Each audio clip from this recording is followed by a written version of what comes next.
tuned in to the best damn college football show out there, period. This is United Football Media's Tell Me About It in conjunction with DAR Sports Media. We are here on both channels to bring you all of the happenings in college football. There's been updates. There's been a new CFP dropped, and there is some controversy. We were discussing it the other day in the Discord. We always laugh about this from years gone by. And it is now rearing its head once again in modern times. Quality losses. It's back. Quality losses are back. This is why. Now, to me, this is much ado about ultimately nothing. If Miami wasn't in the bracket, then I would have a much bigger problem. But people are losing their minds and throwing their toys out of the crib simply because Notre Dame is ranked higher than Miami, when it's just a difference of a few spots. Neither is getting a bye. They're both in the tournament. Like, I don't mind it as much in that situation, but everyone does make a fair point that it kind of makes no sense. They said when comparing the two teams, Miami's two losses are to two unranked teams, and Notre Dame's two losses are to ranked teams. The problem is one of those ranked teams is Miami. So yes, dude, yes. You are literally saying the losses that Notre Dame took are better than the losses that Miami took, and not the wins, because one of Miami's wins is over Notre Dame. A lot of anger, a lot of angst about this the other night. Tug, what are your thoughts, man? Like the logical base from which they're assuming from is flawed, right? Because the whole idea of quality losses is basically saying to, like, oh well, the team that you lost to is better than you, right? Like or is ranked higher than, or should be ranked higher than you, or is going to go farther in college football playoff, or is going to go farther in a later round, right? And so the entire idea of Miami, of Miami 11, Notre Dame 9, because Notre Dame is not technically part of the ACC. It just comprises about half their schedule. And also I'll say to you, yes, it's only a couple spots. This is massive implications, right? Would you rather face Oklahoma in the first round, or would you rather face Ole Miss? Now that question could get turned on its ear in a couple of weeks, that right? could Yeah, change exactly, a lot. right. We'll talk about that today too. And how amazing is the sport, right? That I feel like it's an honest, like, okay, take the entire Lane Kiffin. Is he leaving? Like, let's just assume the Lane Kiffin's there. This is an easy question. I'd much rather face John Mateer in Oklahoma. John Mateer, who has looked completely up and down, either just lights out, or like the John Mateer that we talked about last week. I'm not going to rehash it. I think that just because you can do something quickly like surgery isn't necessarily a reason to. I heard recently, Aric, a really interesting phrase, and there's only two kinds of people that work on watches, that open up watches and work on them, right? Watchmakers and morons, right? So if this is something to be rushed, something like, surgery, I get it. It's on a thumb. It's not on, it's not on your brain. It's not on eyes. It's not on incredibly complicated parts of your body. It does on a thumb, and to do this, right? This is that's what separates us from everything else, right? Opposable thumbs and stuff like this, right? Maybe I'm talking too long about it. We went over it last week. All other things, going back to my point, all other things held constant. If Lane Kiffin's still there, I'd much rather play Oklahoma in the first round than I would Ole Miss, and that's really the big difference maker here. Is any of Ole Miss's victories as impressive as OU going into Alabama and beating them? Yes, but again, so we'll talk about this. Alabama does one. I think Alabama learned a great lesson from this, and Alabama really does one thing well, and that is Ty Simpson getting that.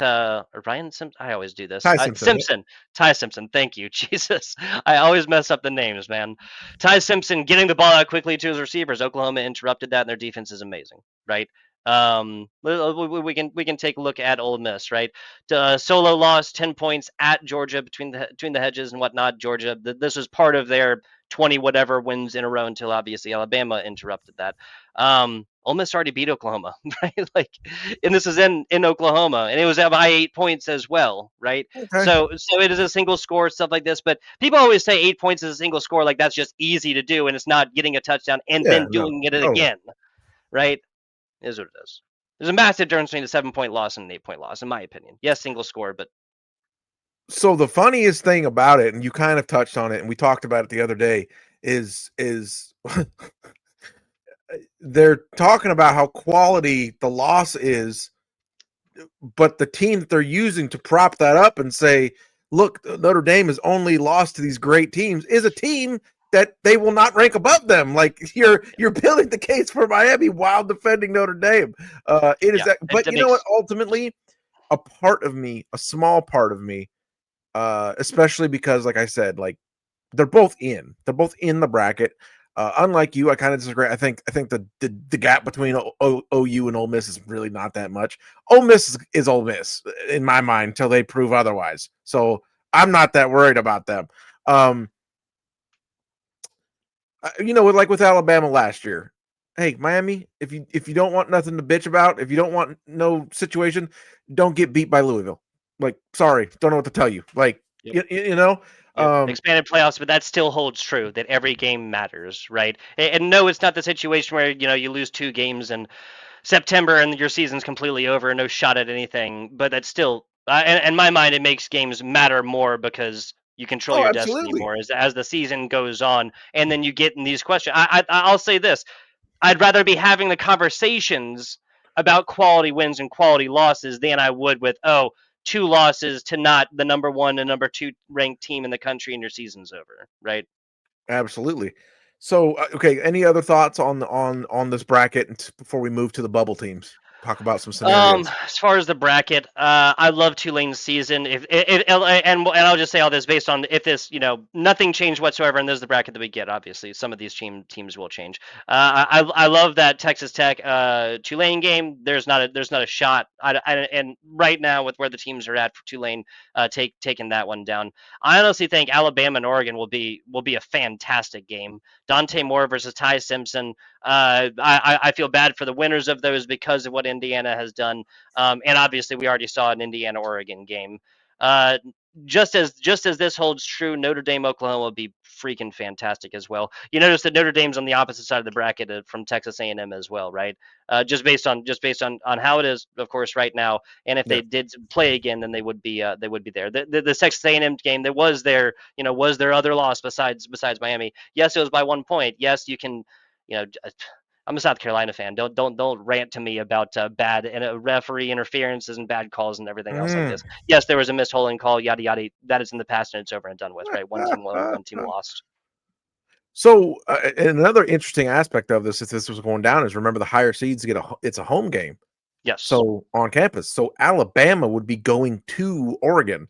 That Mm-hmm. to me is a very very spicy meatball. The rest of them are pretty common fare, but Alabama going to Oregon would be an interesting look.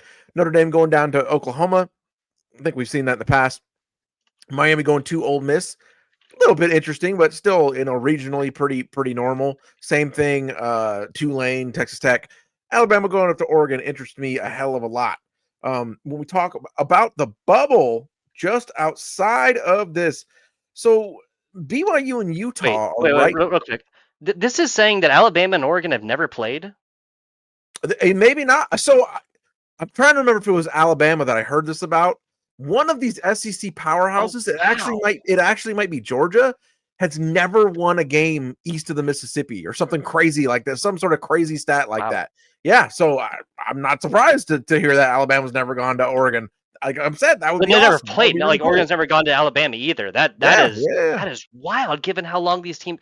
And hey, again, right? Like take all of this amazement from me and treat that as a fantastic thing. This is where we get to live in college football now, right? Hell Two yeah. absolute powerhouses of football. We're going to be facing each other for the first time in the year of our Lord 2025. How insane is that? On campus in a do or On die, campus. win or go On home campus. game.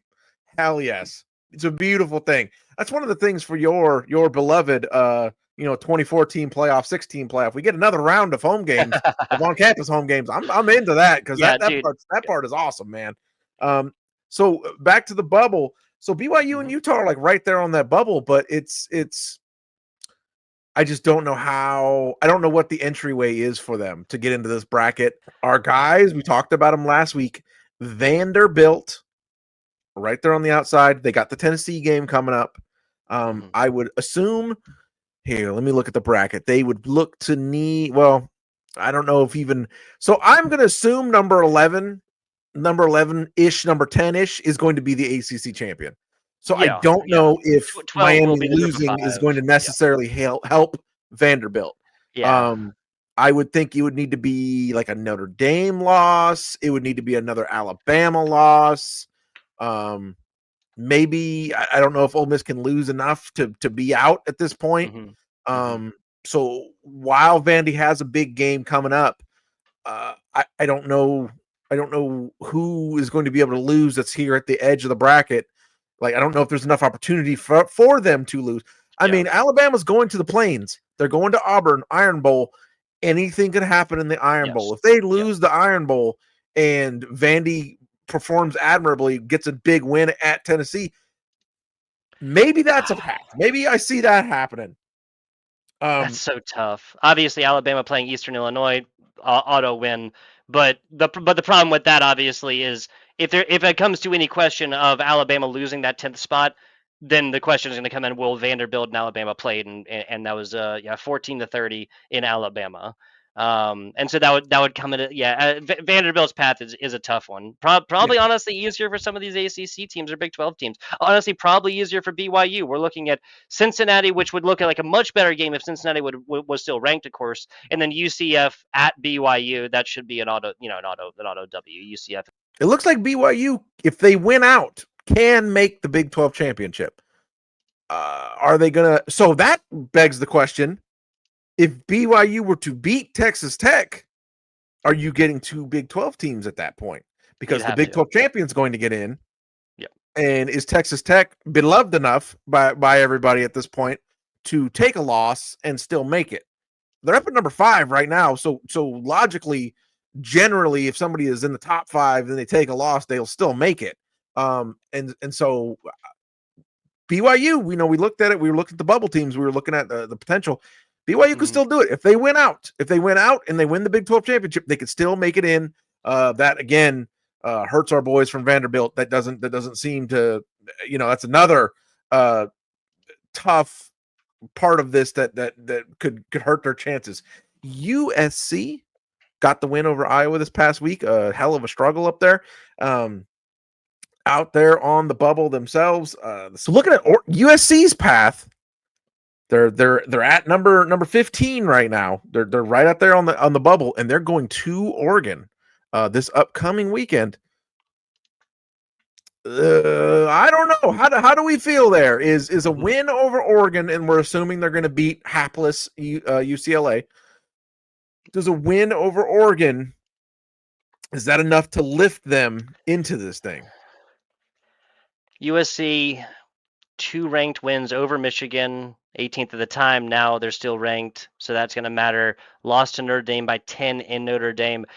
If USC beats Oregon, and again should dog walk UCLA all the way through, I believe we're looking at a path. We are looking at a path. We're looking at finally. Yeah. No, you have a very, very good point. And now this no longer just becomes a question of Ohio State, Oregon, and Indiana, right? Or well, I guess in order, Ohio State, Indiana, then Oregon. You'd have to bring USC into the conversation. Let's look at Indiana's not. I mean, and of course, all of this hinges. Well, no, Ohio State would still be in, just maybe not number 1 if it happened again. The big house, right? Last but not least of our bubble teams, Georgia Tech. If they can beat Pittsburgh this weekend, they will secure their spot in the ACC championship. And we just covered that 11 slot, 10 slot. That's going to be the ACC champion. Yep. So they will be in the ACC championship game most likely against Miami.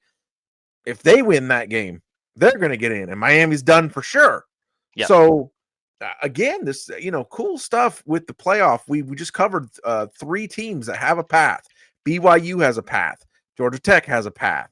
USC maybe has a path. I think there's a really good resume, a really good argument to make for USC if they can pull off the upset at Oregon. Hot take-itude heading into the tournament. Maybe it's not that hot of a take. Ohio State ain't going to make it. They're not. I don't think they're even going to get to the championship. This is one of the most despicably embarrassing. This schedule is so soft. If you slept on it as a pillow, it'd fuck your neck up. I don't know I don't know. This is such a soft schedule that they have played. They have played nobody all year, and Yep.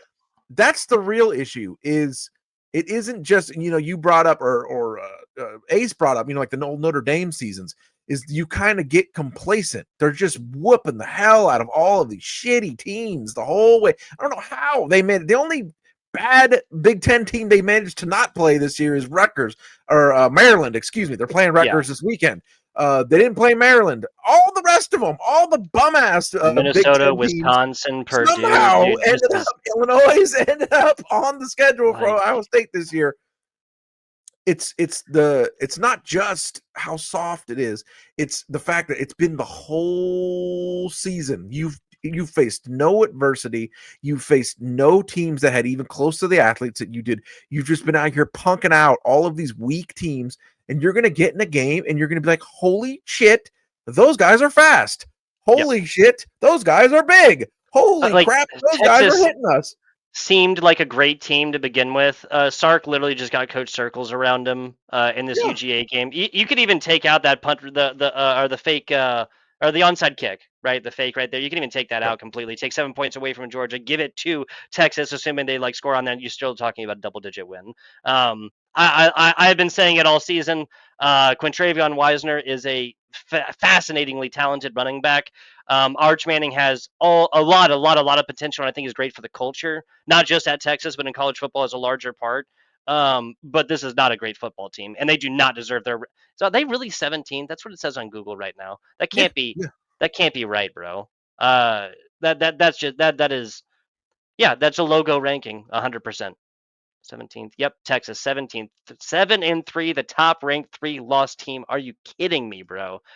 Missouri at 7-3, whatever, it doesn't matter. They're not in the college football playoff bracket as of right now. If they get there with so who do they have? They obviously have Texas A&M last, right? But that's going to be that should be the defining factor. Okay, Texas is no longer a conversation there. I'm just upset it's going to take the entire season to get there. Ohio State, man, talk to me about it. Defense is what Jeremiah Smith and Carnell Tate. Carnell Tate might everyone talks about Jeremiah Smith, and yes, obviously fascinatingly talented, fast track to the NFL. Carnell Tate, but whoever.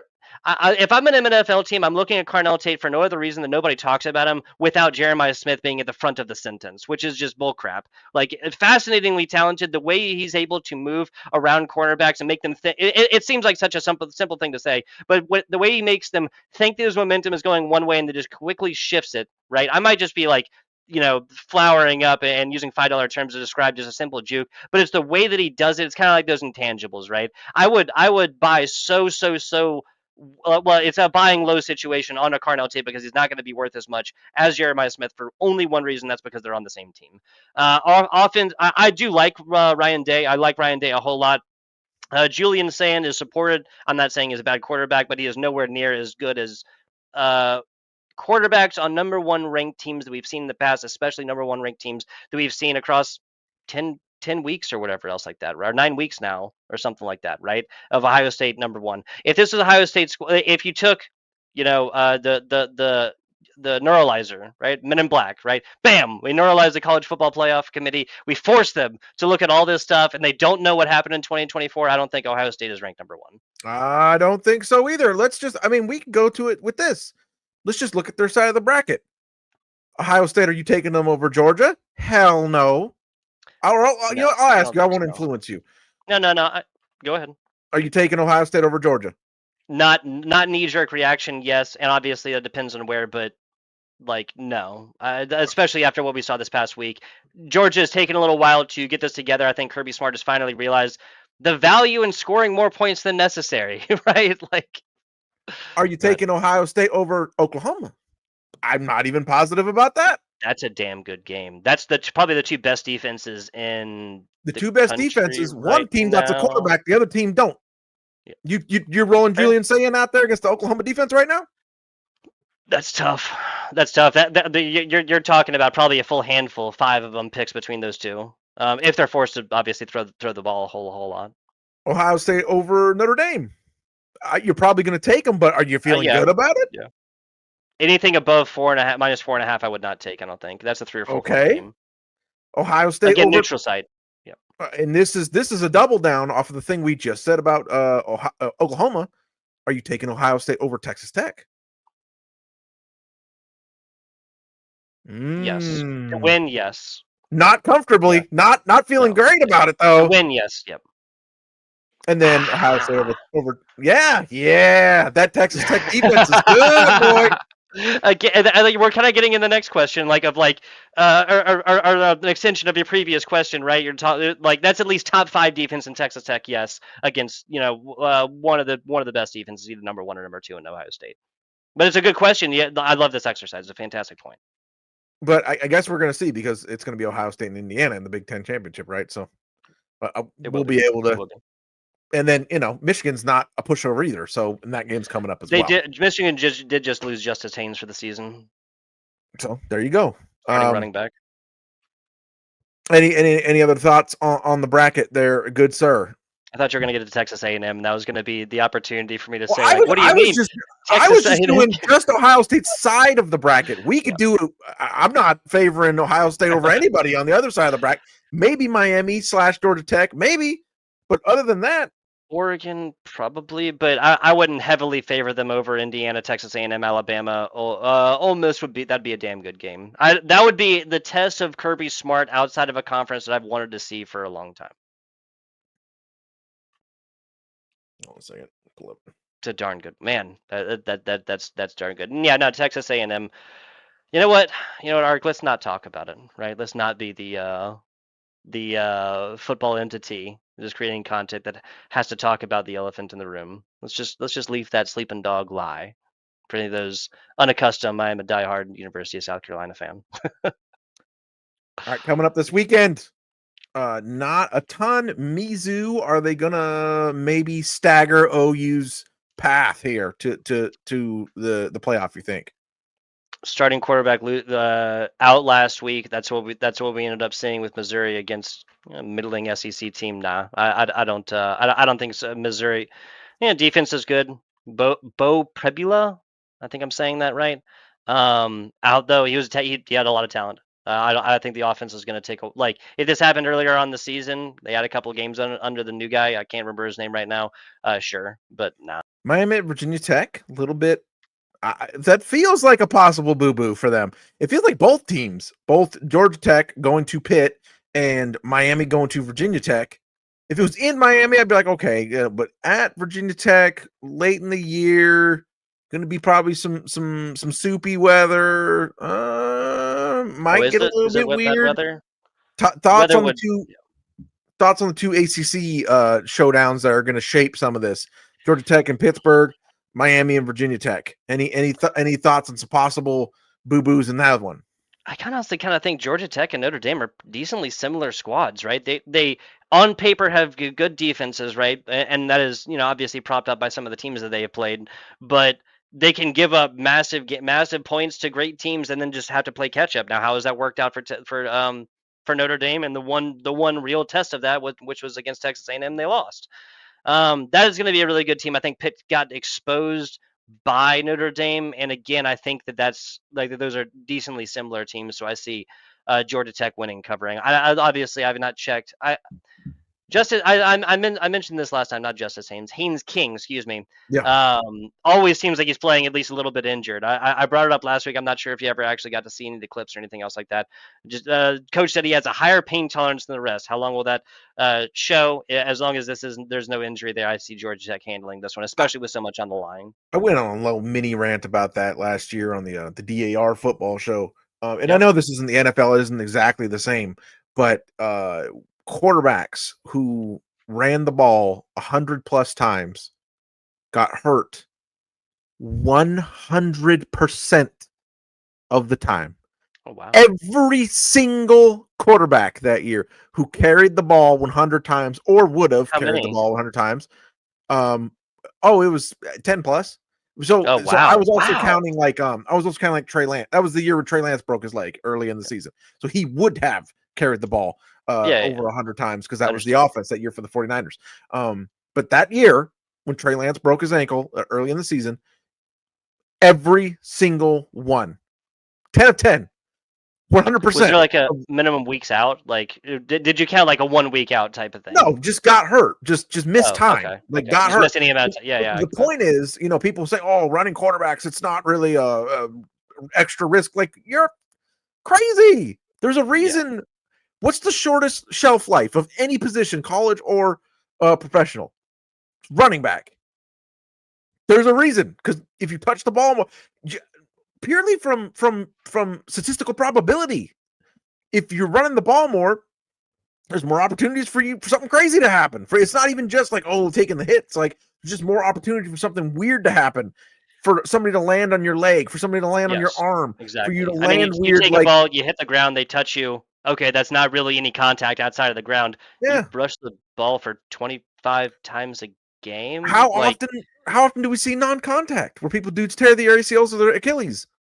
You can't do that if you're not running the ball. I mean, Aaron Rodgers the one time, but you're more likely to do that from running the ball. So, like, yeah, Haynes King, like, you can say whatever you want about him being, he has more pain tolerance, he's this and that.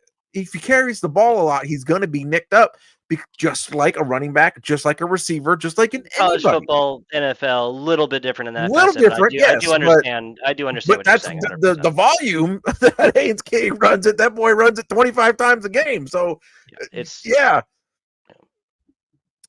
take that into account with it. I mean, not that he's been sacked like a whole lot this season, but once you take that second part into account, where, like, if you're a quarterback standing up in the back and you're trying to throw it and you don't see that guy behind you, that is a that is a hit. 29-33. That is a hit right there that running backs don't generally get like are exposed to by any means, right? Like, whether the Statue of Liberty in the back and then getting hit just standing still, that doesn't happen for running backs as well. So I think that kind of backs up your point about quarterbacks. I don't need a timestamp, baby. Ace said we're good. As long as we're not in here. As long as we're not in here doing the sports bar. As long as we're not in here doing Uncle Joey and the boys. Understood. Yeah, I got a couple of those. We're good. At the baby shower, we're good. Last but not least, do you think any chance this USC upset happens over Oregon? Southern Cal upset over Oregon. I mean, it's college football. I think it definitely happen. This is in Oregon as well. I'd have to look at that weather a little bit. So, just because, sunny California, USC is not going to be accustomed to playing in that one too often. My thing is Oregon has looked mortal at times this year, for sure. So a powerhouse who seems a little susceptible to possibly getting upset. But USC is just not the type of program who pulls stuff like that off ever. They're usually the ones who are in that position, who have the big ranking, have the big star players, and then get upset by a gritty team fighting for their lives. USC is usually not the one who's on the other end of that arrangement. So I have a hard time seeing them pull it off. I mean, just like a lot of big teams, I'm looking at this and, like, Penn State, a final 30-24 in overtime. Preseason would have anticipated this and thought this would have been a fantastic Oregon win. Since then, since seeing Penn State this season, that's simply not the case.